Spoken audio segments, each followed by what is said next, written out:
Herkese selamlar. Bugün sizlere wall jump'ın nasıl yapıldığını en hızlı ve en basit şekilde anlatmaya çalışacağım. Wall jump ne demek? Wall jump oyuncuların duvardan destek alarak daha uzağa zıplama yöntemi demek. Wall jump'ın birden fazla türü var ancak bazıları oldukça profesyonel hareketler gerektirdiği için ve oyun içinde uygulaması bence zor olduğundan onlara değinmeyeceğim. Bunun yerine benim de oyun sırasında sıkça kullandığım ve pratikte işe yarayan, hızlı küçük avantajlar sağlayan wall jump türlerini paylaşacağım. Umarım beğenirsiniz. Hazırsanız videoya geçelim. Bu arada videoya geçmeden önce çoğu kişi Space'in yanına mouse scroll tuşunun yukarı ya da aşağısına atıyor zıplamak için kolaylık olsun diye. Ama bu hareketlerde o kadar zorlanmayacaksınız. Space kullanabilirsiniz.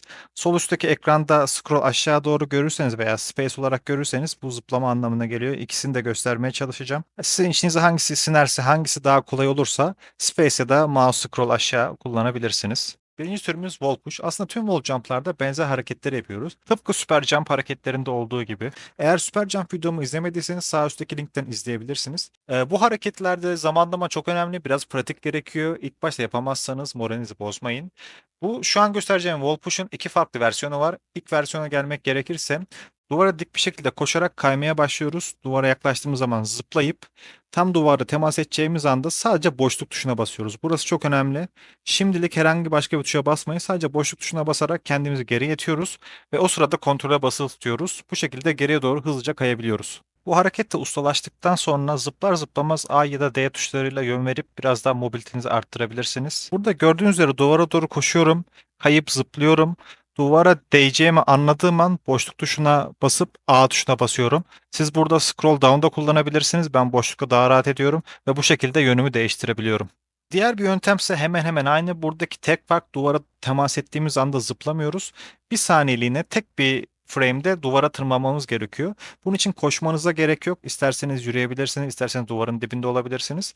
Bunda duvara tırmandığımız anda boşluk tuşuna basıyoruz. Ben genelde ilkini tercih ediyorum. İkincisi de güzel ama ilki daha hızlı, hani zamanlama gerektirmiyor. Sadece dokundan zıplıyorsunuz. Siz hangisi içiniz rahat ediyorsa, hangisini daha kolay yapıyorsanız onu kullanabilirsiniz. Diğer bir zıplama yöntemi ise fatigue jump.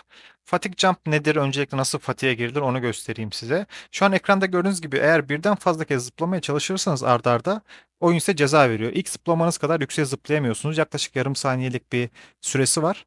Biz de bunu kullanacağız. Bu yöntemin de gene iki farklı kullanış amacı var. Bir tanesi diklemesine yukarı çıkmak, bir tanesi de geriye doğru zıplamak. Önce diklemesine olanı göstereceğim. Bu yöntemle normal zıplamadan daha yüksek zıplayabiliyoruz ve tırmanma animasyonuna girmeden yukarı çıkabiliyoruz. Bu bizim ne işimize yarıyor? Tırmanma animasyonuna girdiğimiz zaman elimizden silah gidiyor ve geri yukarı çıktığımızda yani çok uzun bir süre olmasa da saniyenin üçte biri, dörtte biri kadar sürede elimizde silah olmuyor. Peki bu dikene zıplamayı nasıl yapıyoruz? Öncelikle duvarın dibine gelmeden kendimizi patiye sokmamız lazım.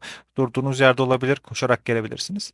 Patiye girdikten sonra W tuşuna basılı tutarak scroll down tuşuyla zıplamamız gerekiyor. Bunu eğer space'ini spamlarsanız da olabilir ama scroll down bu harekette daha kolay.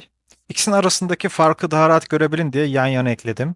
Hani çok büyük bir süre farkı yok ama bu size çok büyük avantaj sağlayabilir. Dışarıdan da bu şekilde gözüküyor. Diğer bir yöntem ise fatigue jump ile geriye doğru gitmek. Diğerlerinden çok bir farkı yok. Sadece zıplamadan önce fatigue'e girip duvara biraz tırmanıp ondan sonra sadece boşluk tuşuna basıyorsunuz. Bu yöntemi çok fazla kullanmıyorum. Oyun içerisinde biraz düşünmek gerekiyor. Biraz durumun olması gerekiyor. Belki siz kullanırsınız. Şimdi gelelim en çok işinize yarayacağını düşündüğüm harekete. Ben de bunu oyun içinde çok fazla kullanıyorum. En basit hareketlerden bir tanesi ve bir o kadar da efektif. Çapraz wall jump. Diğer wall jump'lardan çok bir farkı yok. Bu sefer sadece dik koşmak yerine çapraz koşuyorsunuz. Yine aynı şekilde kayarak zıplıyorsunuz. Duvara temas etmeden önce mouse'unuzu duvara dik olacak şekilde bakıp sadece boşluğa basıyorsunuz ve bu kadar. Ağır çekimde birkaç tane daha örnek bırakıyorum. Dediğim gibi çok zor değil. Pratik yaparak çok hızlı öğrenebilirsiniz.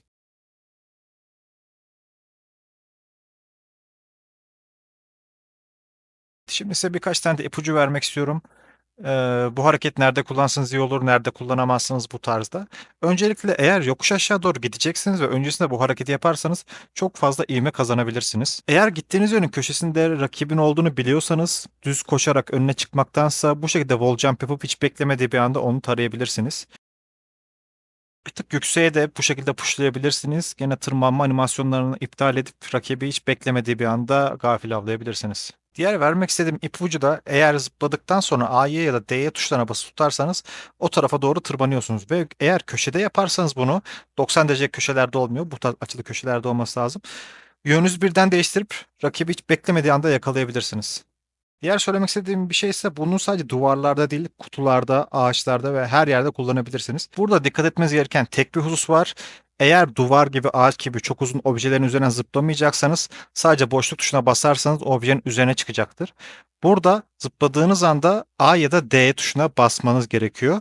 Böyle yaparsanız küçük objelerin de üzerinden zıplayabilirsiniz. Başta da bahsettiğim gibi bir sürü farklı çeşidi var. Temelde aynı hareketi yapıyorsunuz ama farklı yerlerde farklı şekilde yapıyorsunuz. Bunu deneye deneye başka videolarda izleyerek öğrenebilirsiniz. Bunlar benim en çok kullandıklarımdı. Umarım faydalı olmuştur. Eğer beğendiyseniz videomu beğenip abone olabilirsiniz. Eğer istek içeriğiniz varsa da yorumlarda belirtirseniz o içeriği sizler için çekebilirim. Bol headshotlar.